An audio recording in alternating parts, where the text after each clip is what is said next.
So now we are starting skill development और हम इसमें एज अ होल चैप्टर्स पढ़ेंगे, ठीक है, because we don't know about the repeated year question till now, but these are examples in chapters that I teach you that you need to सुनना है 2-3 बार ताकि इनके एग्जाम्पल्स कहीं पे भी यूज हो सके. First of all, before starting anything we need to understand here कि जो हिस्ट्री है वो है क्या. मतलब हिस्ट्री को समझने से पहले कि या किताब चालू करने से पहले कि हिस्ट्री ये है या हिस्ट्री वो है, हम जानना चाहेंगे कि हिस्ट्री है क्या वास्तव में, हिस्ट्री के फैक्टर्स क्या होते हैं.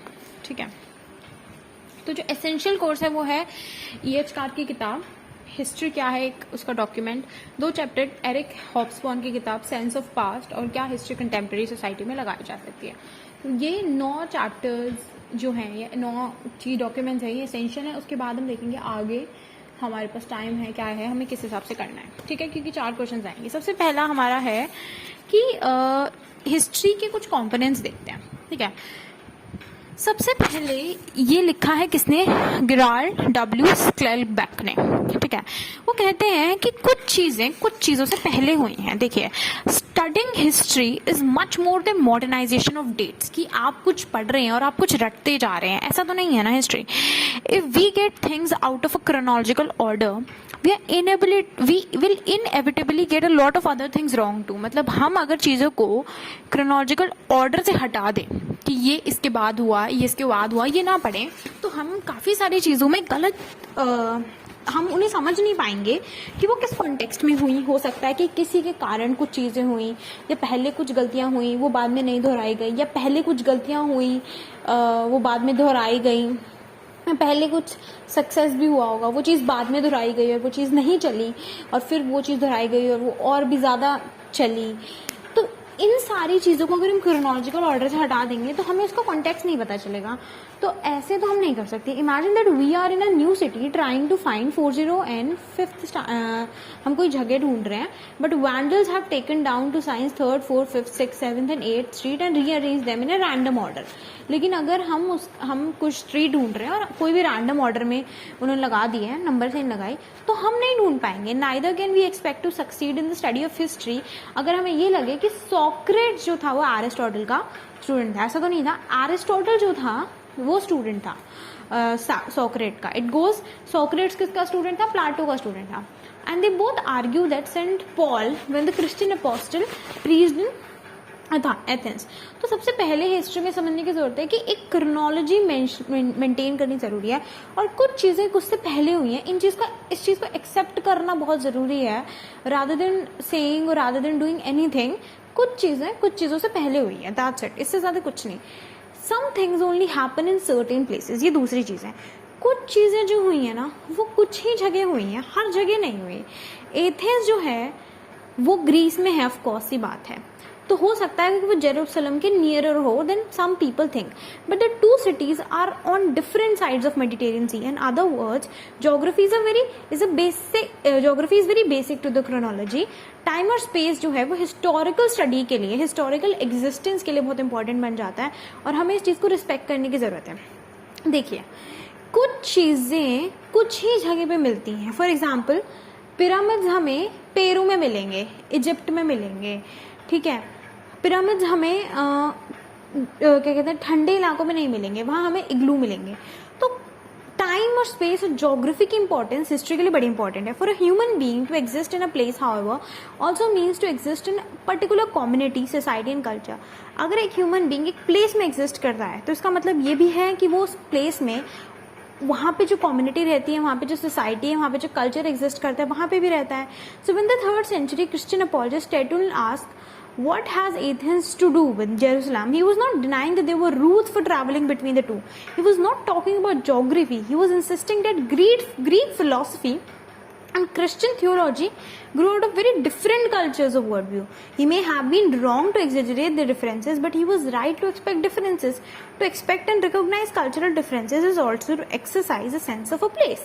तो वो ये बोल रहे हैं कि जब हम बात करते हैं टेर्टुलियन की, तो वो कहते हैं कि मतलब क्या है, आप एथेंस को क्यों जोड़ रहे हो जेरूसलम से? तो वो कहते हैं कि वो कोई ज्योग्राफिकल पैसेज नहीं बता रहे कि यहाँ से आप ट्रैवल कर सको.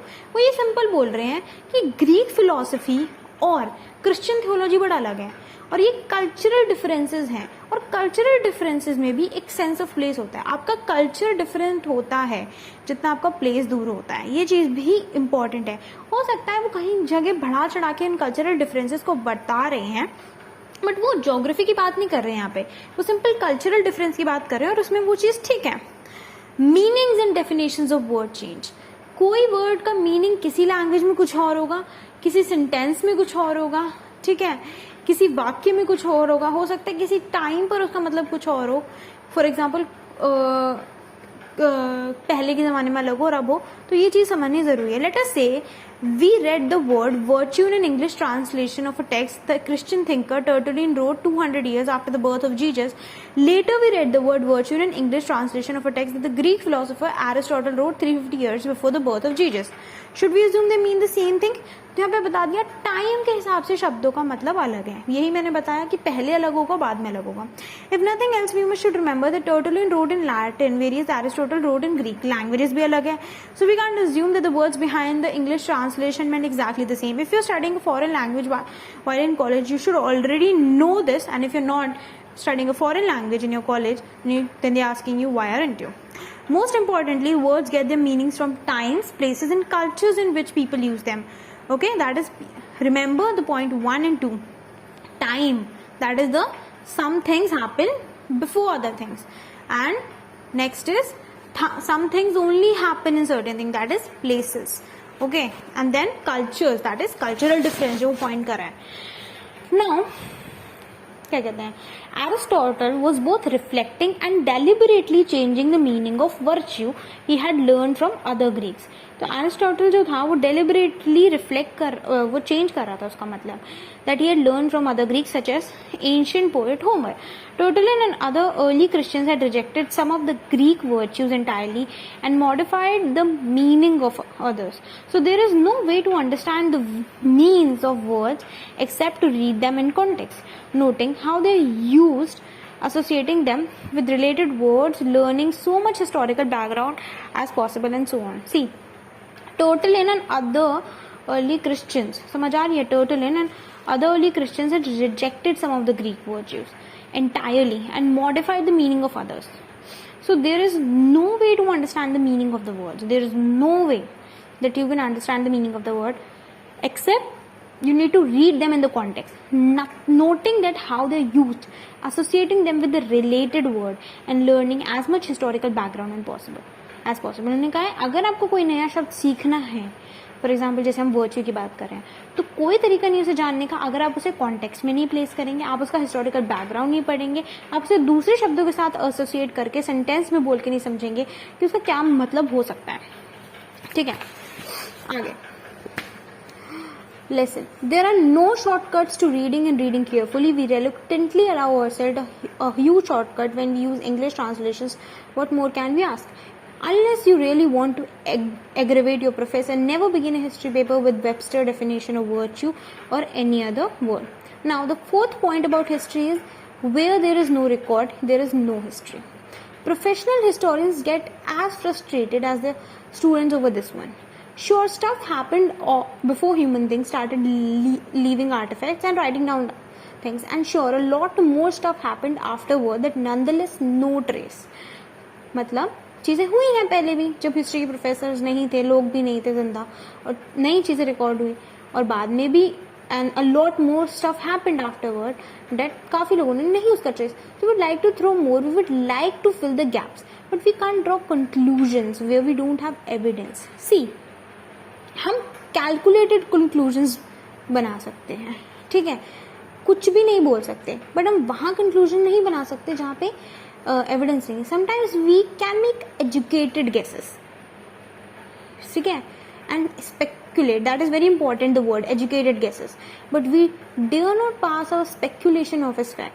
So students should try either show our professors your evidence. That's what I'm trying to tell you, that guesses जो है ना educated होने चाहिए. Now texts that powerful educated people have written are not the only kind of record, however.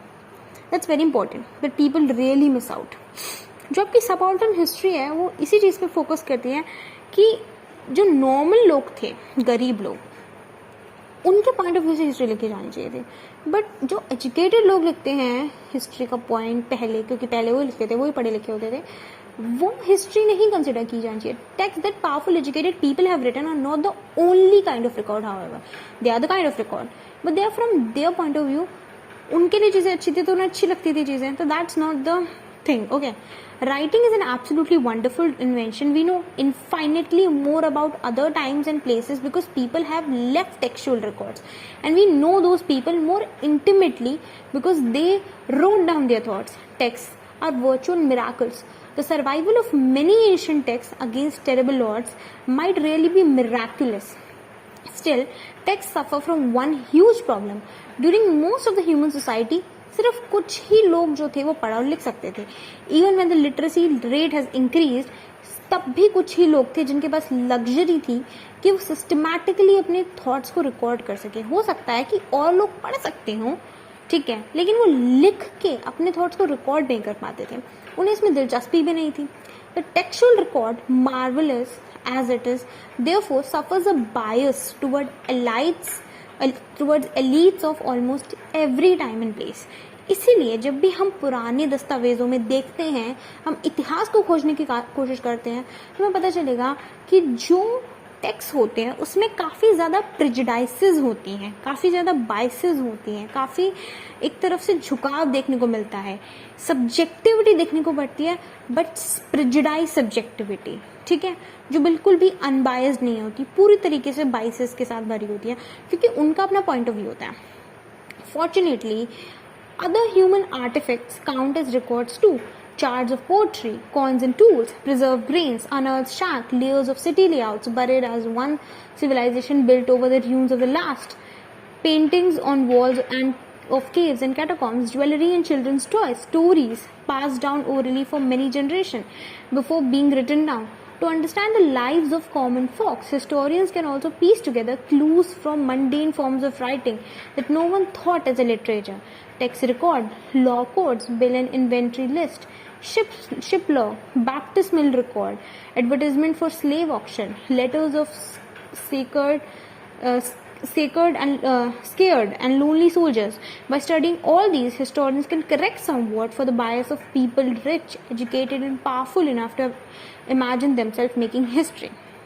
तो वो कहता है कि और भी काफ़ी आर्टिफैक्ट्स हैं हमें मिलने, हो सकता है लिखी हुई चीज़ें इतनी ना मिली हो, लेकिन हमें केव्स मिले हैं, बच्चों की टॉयज़ मिले हैं, और काफ़ी सारी ऐसी चीज़ें मिली हैं, जैसे कि लेटर्स मिले हैं हमें डरे हुए और लोनली सोल्जर्स के, एडवर्टीजमेंट मिले हैं हमें स्लेव ऑक्शन के, शिप लॉग्स के बारे में हमें पता चला है, ठीक है, टेक्स्ट रिकॉर्ड मिले. इन सब को पढ़ के, इन सब को ऑब्जर्व करके, इन सब का कह सकते हैं एनालाइज करके, जो हिस्टोरियन है वो एक बायस्ड हिस्ट्री लिखने से बच सकता है और इमेजिन कर सकता है कि उस टाइम सच में कैसा होता होगा, जनरल लोगों के लिए भी कैसा होता होगा, ठीक है. History is almost always complex. History is a complicated discipline, you need to understand. Events have multiple causes. Society involve a mix of good and bad. Therefore, conflicting explanation of historical events and development are almost always possible. See, मैं आपको एक चीज़ बता दूँ history के बारे में.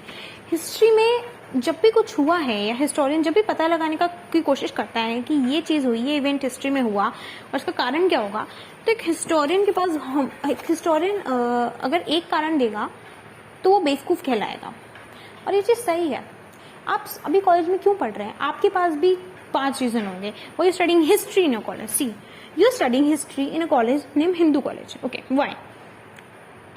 Because वो आपके घर के पास है, लेडी श्री राम कॉलेज के कंपैरेटिवली. आपका स्टीफेंस कॉलेज में एडमिशन नहीं हुआ, दूसरा कारण. लेडी श्री राम कॉलेज या मिरांडा कॉलेज वो गर्ल्स कॉलेज है, तीसरा रीज़न.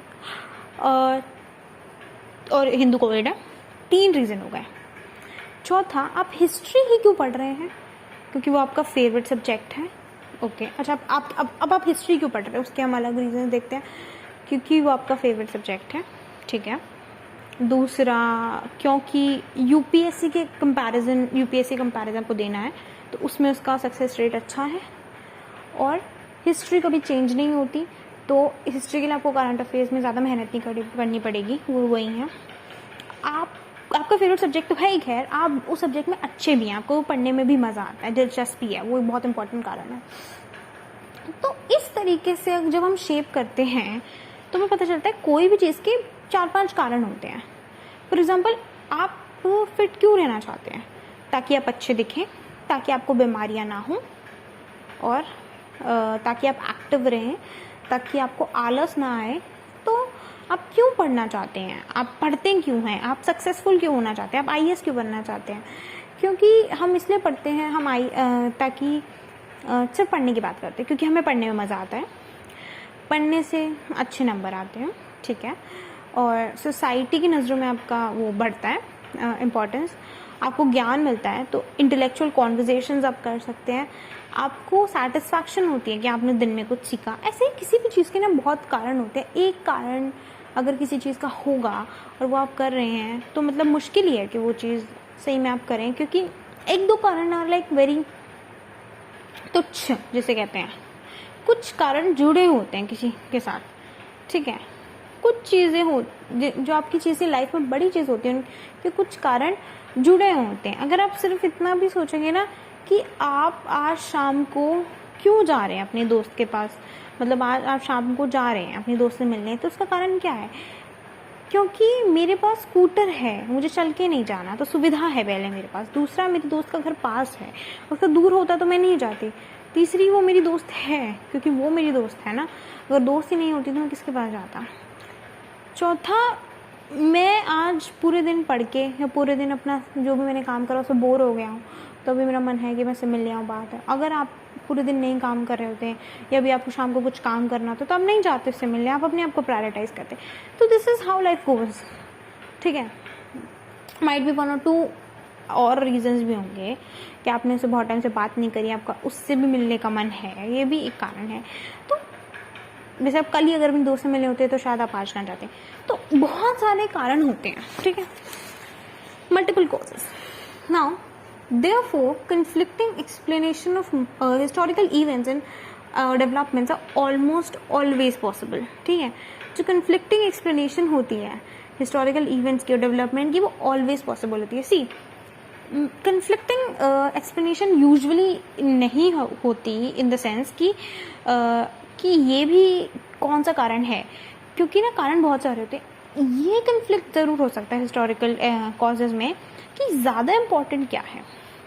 फॉर एग्ज़ाम्पल, मेरे लिए सबसे ज़्यादा इम्पॉर्टेंट अगर मैं कहूँ कि मुझे पढ़ाई क्यों करनी है या मुझे रीड क्यों करना है, वो है क्योंकि मुझे पढ़ने में मज़ा आता है, ठीक है। दूसरा, इससे जो ज्ञान मिलता है वो कॉन्वर्जेशंस में मज़ा आता है, उससे सेटिस्फैक्शन मिलती है और आपको क्या कहते हैं, संतुष्टि की नींद मिलती है। क्योंकि जो सक्सेस है, जो फेम है, ये सब तो बाद में मिलेगा, वो तो अभी नहीं मिल रहा। अगर सिर्फ उसके प्रति आकर्षण होता तो ये चीज़ अभी नहीं हो रही होती। जो काम करने में मज़ा आ रहा है, दोस्त के घर क्यों जाना है मेरे लिए सबसे है क्योंकि मैं शाम को, क्योंकि मैं बोर फील कर रही हूँ, मेरे लिए सबसे बड़ा कारण ये है कि मैं बोर फील कर रही हूँ। जिम क्यों जाना है मेरे लिए सबसे इम्पोर्टेंट कारण है कि जिम इसलिए जाना है क्योंकि फिजिकली, ताकि मेरे लिए रादर देन एक्टिव और फिगर मेंटेन में कहूँगी, ताकि मुझे बीमारियाँ ना हो और एक्टिव भी रहूँ, बट बीमारियाँ ना हो मोटा मोटा, क्योंकि बीमारियाँ नहीं लगनी चाहिए ना। क्योंकि अगर आप फिट नहीं रहोगे, बीमारी लग जाएंगी तो आप दूसरे काम नहीं कर सकते। मेरे लिए वो इतना इम्पोर्टेंट नहीं है। बाकी चीज़ें तो सबका अपना अलग अलग होता है कारण। हो सकता है आपके लिए कुछ और इम्पोर्टेंट हो, जैसे कि मैं कहूँ कि मुझे एक रेस्टोरेंट में खाना खाने इसलिए जाना है क्योंकि वो पास पड़ रहा है या वो सस्ता है, लेकिन आपके लिए हो कि मुझे उसी का खाना ज़्यादा पसंद है।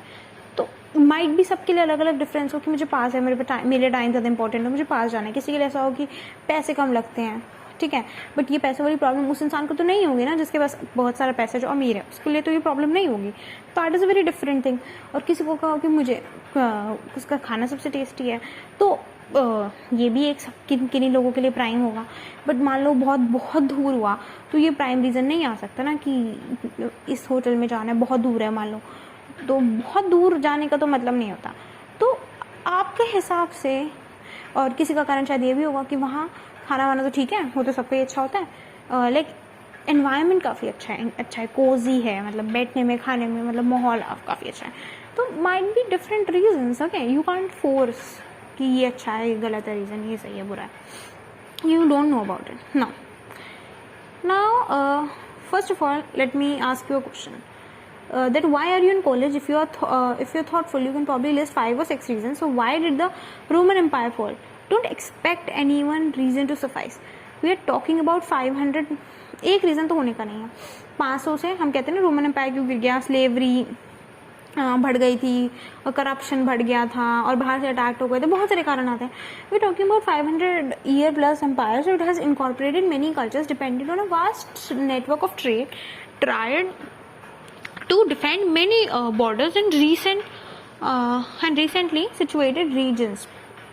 Expect a cluster of reasons, expect soldiers to argue over which reasons are more important, expect complexity. So this is the human condition, after all, complex. A mixture of good and bad, a mixture of creativity and stupidity, a mixture of generosity and greed. Heroic actions and good intentions in the service of dubious cases, just causes defended through violence and other dubious means. To study history is to learn to distinguish between shades of grey. Come to think of it, when did Roman Empire fall? Did it ever really fall? Something changed in Western Europe between 400 CE and 600 CE, but much continued. History involves both change and continuity. You remember this. History में change भी होगा और continuity भी आएगी.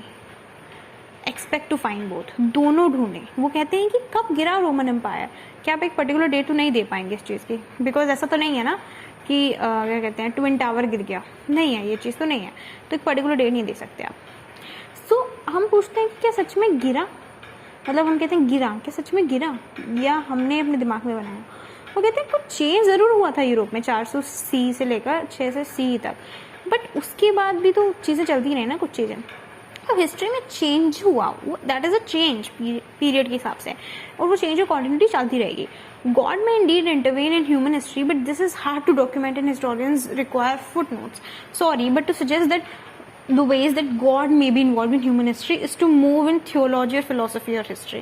आप ये कहेंगे अब जो 7वां कारण है कि गॉड जो है वो ज़रूर इंटरवेन करेगा ह्यूमन हिस्ट्री में, बट ये चीज़ आप डॉक्यूमेंट नहीं करेंगे क्योंकि हिस्टोरियंस इसके फुटनोट्स नहीं उन्हें मिलते. देखिए, आप ये कह दें क्या कहते हैं गॉड जो है वो ह्यूमन हिस्ट्री में इन्वॉल्व है, आप ये माने to move to theology or philosophy of history, अब इसको माने that different those are different from documentary study of history. To be sure, all study of human history should raise larger questions of meaning.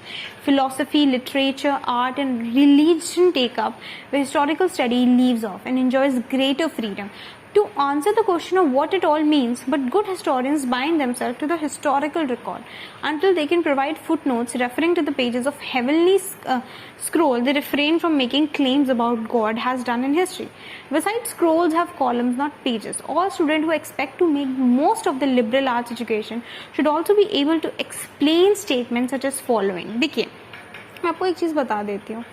वो simple ये कह रहे हैं कि ये चीज़ मानी गई है, ये सबने मानी है, मतलब जो लिख रहे हैं ये वो कहते हैं हिस्ट्री के क्या फैक्ट्स हैं, इसमें हम कहते हैं कि भगवान जो है वो हिस्ट्री में इंटरवेन करता है, बट इसको हम नहीं लिखते डायरेक्टली हिस्ट्री में क्योंकि हिस्टोरियन इस चीज़ को रिकॉर्ड नहीं करने वाला. अगर हिस्टोरियन ये सारी बातें करने लगा कि भगवान ने कराया था, लाइक फॉर एग्जाम्पल हम कई बार ऐसे रीज़न देते हैं ना कि ये एम्पायर ख़त्म हो गया इसकी मौत से, और मान लो इस बंदी की मौत अपनी उम्र से पहले हो गई, ठीक है, मतलब उसे जितना जीना था वो नहीं जिया, ठीक है, तो वो कहेगा कि अच्छा देखते हैं. बट यार हम इसमें कहें कि भगवान ने उसे मार दिया पहले, ये हम ऐसा रीज़न देने लग जाए हिस्टोरियन, तो ये तो हम नहीं मानेंगे ना. और मान लो किसी कोई युद्ध लड़ रहा है और उस एक तरफ लग रहा है जीतेगा और दूसरी तरफ जीत गया क्योंकि उसे कुछ अलग ही टाइप की एकदम से जैसे कहते हैं ना जो हम सोच नहीं सकते थे, दिमाग को तबाह कर देने वाली या अनइमेजिनेटिव सी हेल्प मिल गई, ठीक है, तो हम कहेंगे यार ये तो भगवान ने मदद कर दी। तो अगर हम ऐसी चीज़ों के बारे में बोलने लग गए तो ये फिलोसफी या फिर कह सकते हैं थियोलॉजी ऑफ हिस्ट्री लगेगी। तो those are very different from the documentary of study of history. So to be sure all study of human history ना वो लार्जर क्वेश्चंस रेज करेगी फिलोसफी के, मीनिंग ऑफ लाइफ के, आर्ट, लिटरेचर, रिलीजन के, सबके, ठीक है। Take away historical study leaves of enjoy greater freedom to answer the question. The best thing about history that history सबके क्वेश्चन आंसर करेगी। Philosophy की हिस्ट्री भी होगी, आर्ट की हिस्ट्री भी होगी, लिटरेचर की हिस्ट्री भी होगी, रिलीजन की भी होगी, but good historian bind themselves to the historical record. वो हिस्टोरिकल रिकॉर्ड तक ही सीमित रहेगा। अच्छा हिस्टोरियन होगा, वो फिलोसफी में नहीं जाएगा until they can provide footnotes referring to the pages of heavenly scroll. You can't just provide a footnote about the heavenly scroll कि heaven से ये चीज हुई, आदेश आया। They refrain from making claims about what God has done in history. Besides, scrolls have columns, not pages, of course. So they don't have pages. All students who expect to make the most of the liberal education should also be able to explain statements such as following. ठीक है, now 8th point. To attempt to live without a memory is to attempt to lose one's humanity. That's very important. As a historical connotation and as an historian, if you're thinking, क्योंकि आप history के students हो, आप history पढ़ते हो, आपको ये चीज़ पता होनी चाहिए कि अगर आप ये सोच के जी रहे हो जीवन एक मेमोरी के, आप सोच नहीं रहे कि आप क्या कर रहे हो या आपको याद नहीं है आपने क्या करा है, आपने उस चीज़ को रिकॉर्ड नहीं करा, इन द सेंस नॉट जो आप डेली काम कर रहे हो उसे लिखो, that's not the point, but you need to at least write in the way like तुम्हें लिखना ज़रूर चाहिए, ठीक है। यू नॉट एक डायरी की डेली लिखो, बट कभी कभी लिखना चाहिए, महीने 2 महीने में। तो वो एक तरीके से हो गया that you are attempting to lose one's humanity. आप अपनी कह सकते हैं ना मनुष्य होने की प्राथमिकता खो रहे हैं। अगर आप अपने जीवन में आप लिखते नहीं हैं तो अपने बारे में आपने कैसा जीवन जिया, ये नहीं कह रहा कोई आप डेली लिखिए कि आज मैं सुबह उठा इतने बजे, मैंने ब्रश करी, मैं नहाया, मैंने नाश्ते में खाया, these are trivial things, though you can also mention that if you're maintaining a diary, but at least you should write once in a month or twice, क्या कहते हैं, once in a month or once in 2 months, but you should write about the things you feel. For example, you got तुम्हारे जीवन में ये success हुई, तुम कुछ जीते, या तुम्हें कुछ अच्छा मिला, या तुम्हारे जीवन में कोई दुख हुआ, तो यूजुअली लोग दुख के लिए लिखते हैं। तो अगर इंसान ये चीज़ लिखना बंद कर दे, इंसान ये चीज़ें रिकॉर्ड करना बंद कर दे, तो इंसान अपना कह सकते हैं मनुष्यता एक तरीके से खो देगा। जीवन जीने का जो जो मनुष्य जीवन दिया है भगवान ने उसे, उसका श्रेष्ठतम अधिकार ही नहीं रहेगा, वो मानवता खो देगा। मनुष्य मानवता खो देगा तो फिर वो मनुष्य किस तरीके का मनुष्य का है बात का, जिसे कहेंगे आप, ठीक है। I said it is your job to explain the statement, but okay, I'll help you get started. Without a memory, would you recognize your family, recognize your house, know how to say your prayers, or know why you have stopped praying, learn from your mistakes, know which friends to embrace, stay in love when you fall in love, be the person you are. Now, how is all this true for entire families, neighbors, society, nation, civilization? The answer is the reason we study history. Simple सी बात है। यहाँ पे एक historian ये बताने की कोशिश कर रहा है कि अगर आप लोगों के पास इतिहास नहीं है तो आप नहीं जान पाएंगे कि आपका, जैसे मान लीजिए आप एक घर में रह रहे हैं और वो आपके परदादा का घर है, अगर आप अपने नहीं जान पाएंगे कि वो घर आपके परदादा का है या परदादा का है या उनसे भी पहले का है, अगर आपको मालूम ही नहीं होगा, आपने अपनी मेमोरी खो दी, उन्होंने नहीं बताया आपको, उन्होंने इसके बारे में डिस्कस नहीं करा, आपको तो नहीं बताएंगे, ऑफ कोर्स अगली जनरेशन को बताएंगे, आप अपनी फैमिली को रिकॉग्नाइज नहीं कर पाएंगे अगर वो आपको नहीं बताएंगे तो, not in the general sense but everyone, कुछ चीज़ें बताई जाती हैं। आप प्रेयर्स आपको सिखाई जाती हैं जब आप बचपन में होते हैं, आप कैसे बोलते हो आपको सिखाते हैं, एंड नो हाउ टू से your prayers and know why you have stopped praying, अगर आप प्रे नहीं करते आज तो कारण होगा ना कोई प्रे ना करने का। फॉर एग्जाम्पल आप भगवान में बिलीव नहीं करते, आपको लगता है भगवान मन में है या आपके पास टाइम नहीं है, तो हर चीज़ का कारण होता है। Learn from your mistakes. अगर आपको पता ही नहीं कि आपने अपने अतीत में या आपके बड़े बुजुर्गों ने अपने अतीत में करा क्या है, तो आप उनकी गलतियों से, उनकी त्रुटियों से सीखेंगे क्या। Know which friends to embrace. कौन अच्छे फ्रेंड्स हैं, कौन बुरे फ्रेंड्स हैं। अगर आपने धोखा नहीं खाया या आपको अच्छे फ्रेंड्स मिले नहीं पास्ट में, तो आगे भविष्य में आपको पता ही नहीं होगा कि ये तो भाई बुरा है इंसान और ये अच्छा है इंसान। आप उनमें डिफ्रेंशिएट नहीं कर पाएंगे और किसको एम्ब्रेस करना नहीं समझ पाएंगे। Stay in love when you fall in love. You might fall in love but you won't be able to stay in love if you don't know what love is. आपकी माता जी, आपके पिताजी, आपके घर वाले, आपकी जो क्या कहते हैं फैमिली होती है, आपको प्यार करती है, हमेशा करती है, ठीक है। ऐसा नहीं है कि जब वो बच्चे हैं 5 साल तक हैं 10 साल तक हैं वो तो आपको प्यार कर रहे हैं, बाद में आपको प्यार नहीं कर रहे हैं, ठीक है। बच्चे बड़े होते हैं वो इतना माँ बाप के साथ नहीं बैठते, वो अलग चीज़ है। But you won't be able to stay in love when you fall in love. If this would happen, be the person you are today. You won't be able to be the person you are today if you won't remember what happened yesterday. Exactly.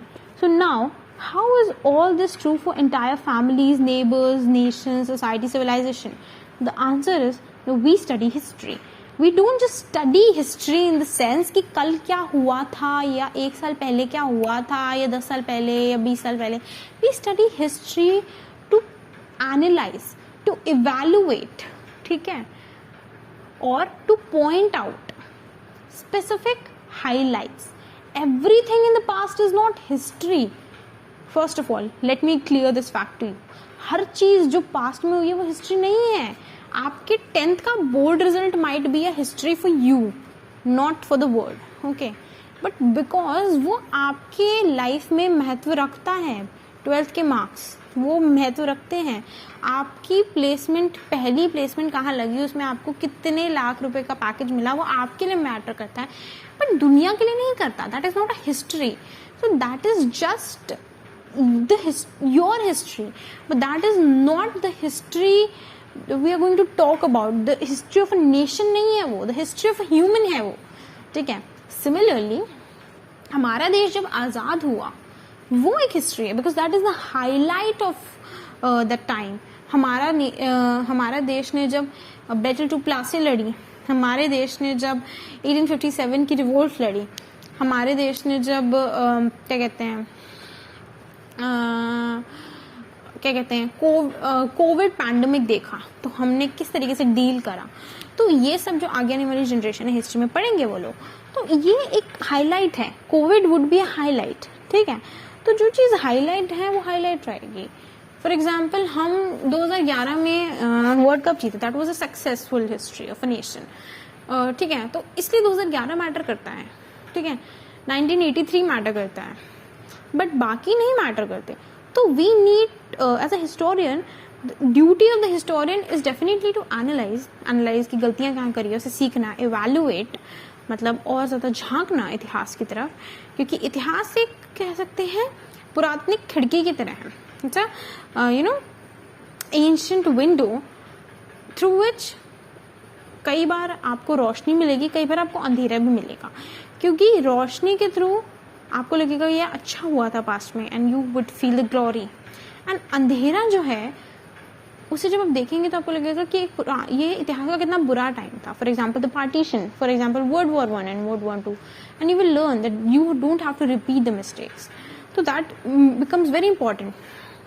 Similarly क्या कहते हैं, it's very important to also point out and highlight the achievements, the glories, the success and the dark times of the history, कह सकते हैं, ताकि आपको पता चले, dark times of the past, ताकि आपको पता चले कि हिस्ट्री क्या है, हिस्ट्री. आगे चलते हैं.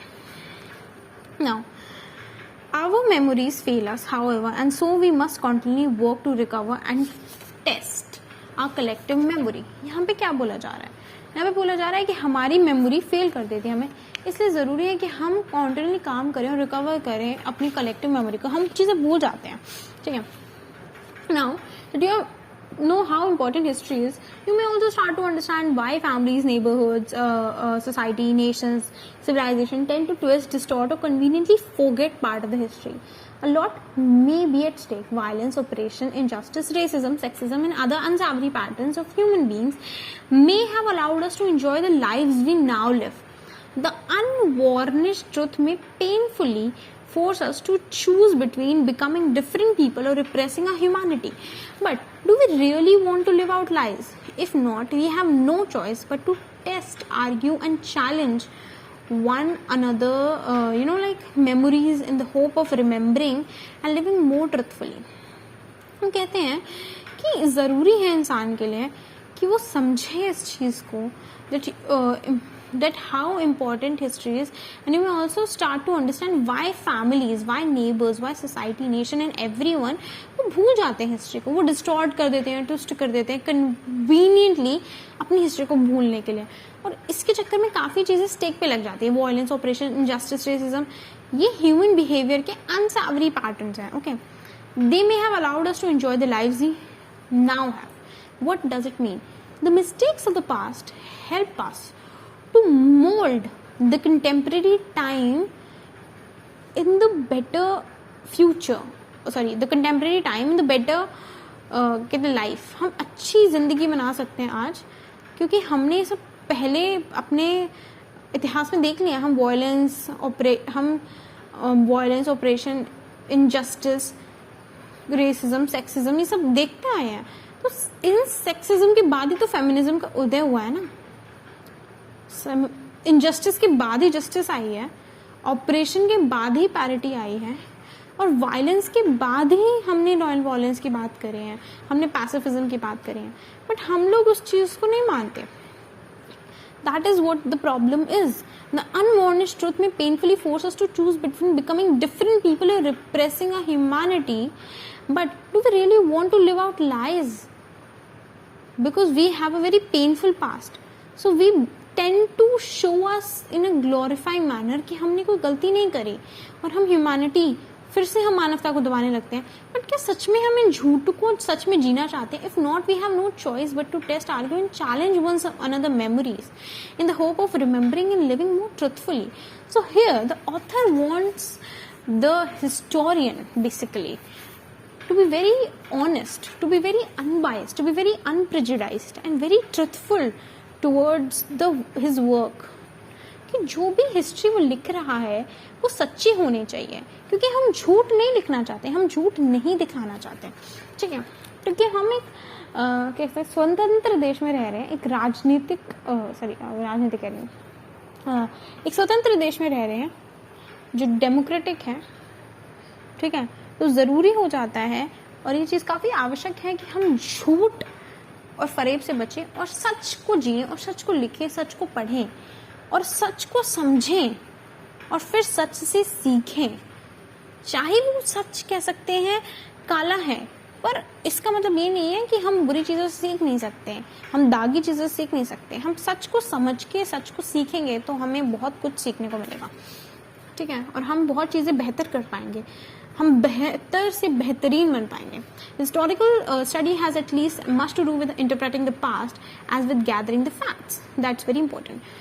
You need to gather the facts, then you need to build the history, and then whatever you have written, you need to interpret the past. Like, कहना क्या चाहता है पास्ट हमसे? हमें एक दृश्य दिखाना चाहता है पास्ट, कहना क्या चाहता है. But now you're wondering, how are we supposed to get the facts right? Historian must have a lot of different interpretations. Hey, you're catching on, don't disappear. Good historians always seek to interpret the past, not just gather the facts and they know it. Good historians work to acknowledge their own locations in history too.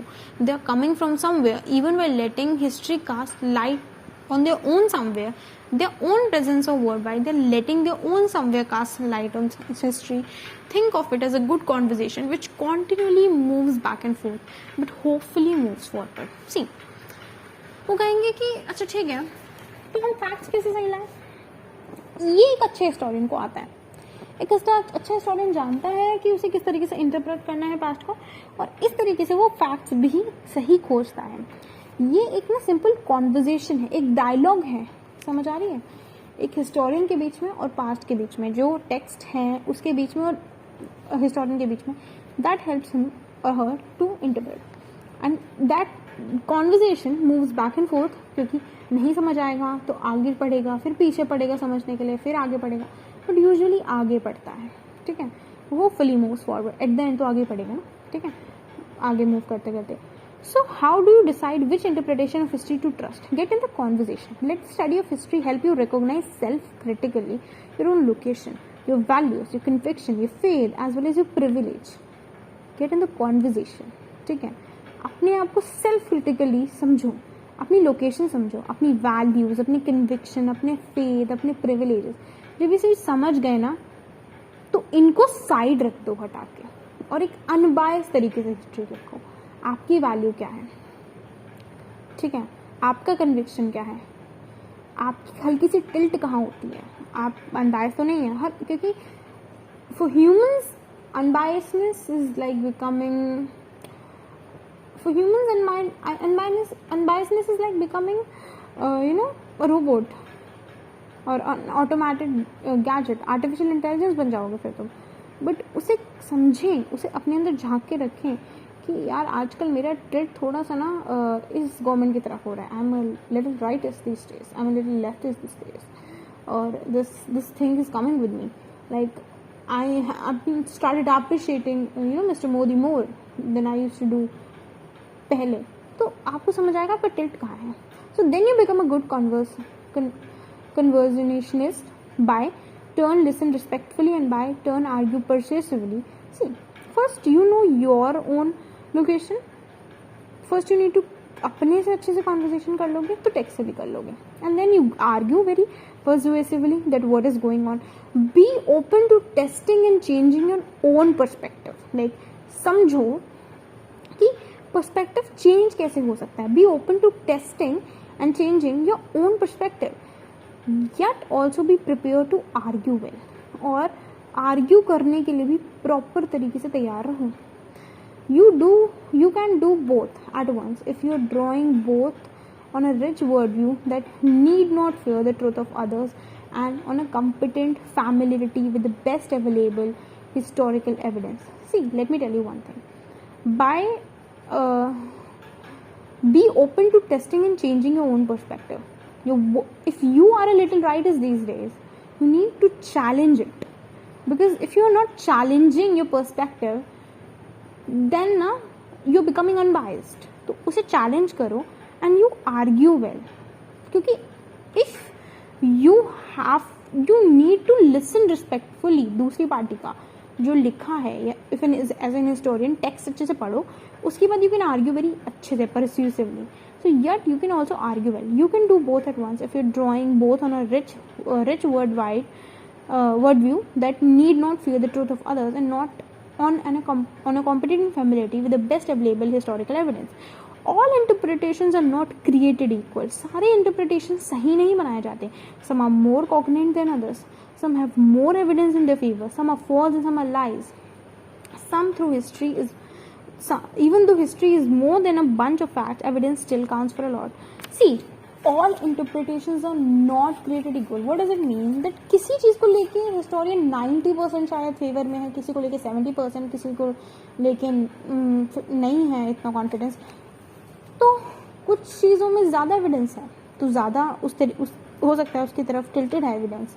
कोई चीज़ें गलत हैं, कुछ चीज़ें lies हैं, कुछ चीज़ें गलत लग रही हैं, कुछ मतलब झूठ लिखा हुआ है, ऐसा लग रहा है कि that can't happen.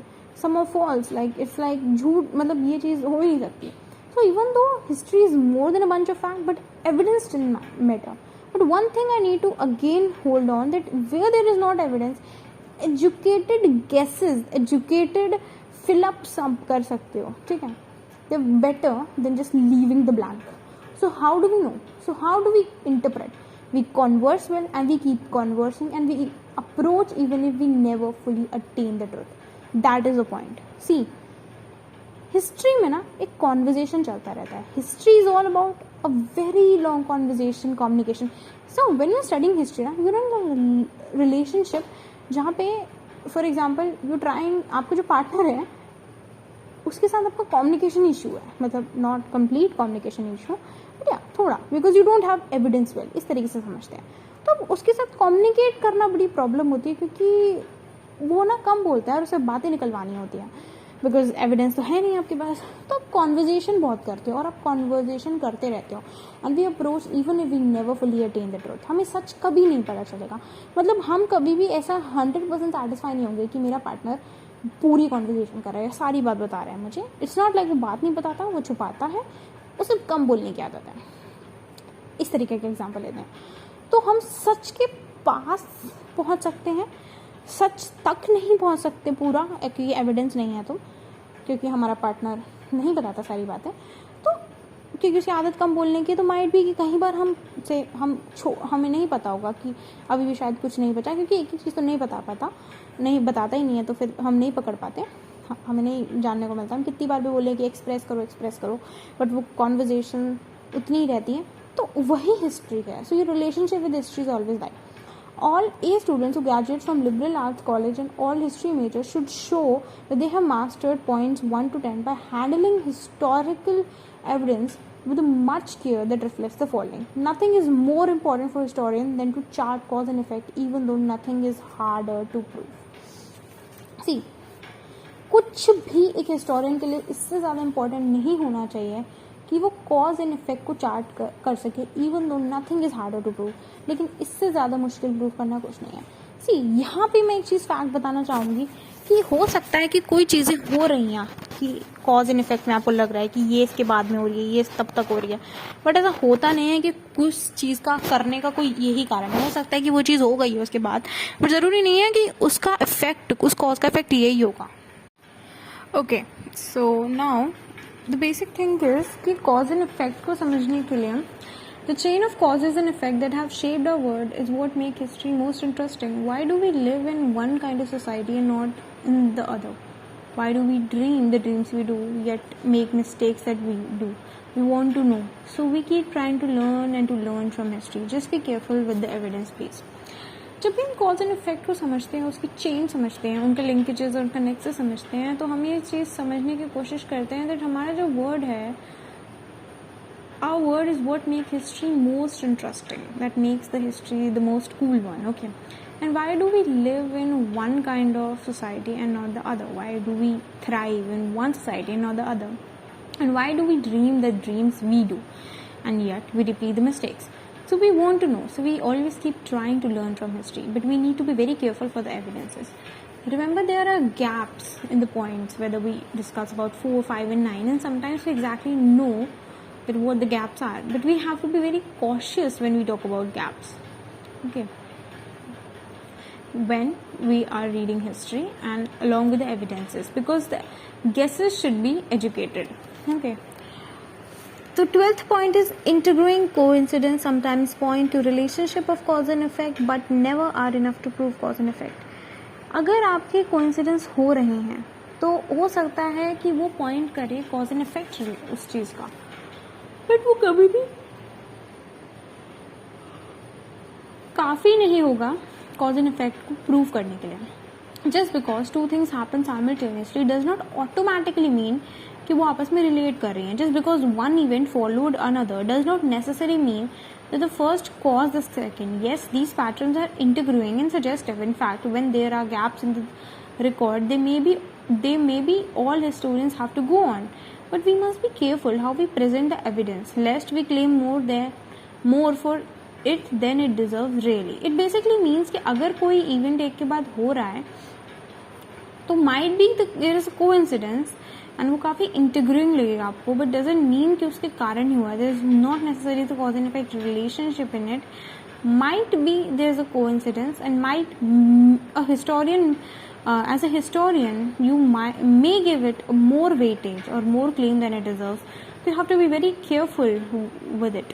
The 13th point is human history sometimes seems to involve themes that are common to many cultures and continuous through many ages. Human history में थीम्स होते हैं जो बहुत कॉमन होते हैं बहुत कल्चर्स में and continuous through many ages, but historian do not have the right to assert them until they have paid long and close attention to particular differences of time and space. See, it basically means कि क्या है, जो human history में कई बार ऐसी चीज़ें होती हैं ऐसे थीम्स होते हैं जो काफ़ी कल्चर्स में होते हैं. फॉर एग्जांपल विमेन ने क्या रोल प्ले करा, ये हर जगह करा होगा, कभी उनका रोल कम था कभी बड़ा होगा. ओके, और वो काफ़ी ऐसे चल रहा है, ठीक है. But historians don't have the right to assert them until they have paid long and close attention to particular differences of time and space. But historians को अधिकार नहीं है उस चीज़ को पुट अप करने का until unless उन्होंने काफ़ी attention से टाइम स्पेस के हिसाब से उनका डिफरेंस पढ़ा है. बिकॉज हर सोसाइटी, हर कल्चर में थीम्स आपको मिल जाएंगे मोटे मोटे जो सेम होंगे, but there would be cultural difference that you need to find out and that becomes very important. ठीक है, तो कल्चरल डिफरेंस पॉइंट आउट करना बहुत ही ज़्यादा इम्पॉर्टेंट हो जाता है. ठीक है, so that is what we are saying over here and that is what is very important over here. ठीक है, so here the chapter ends.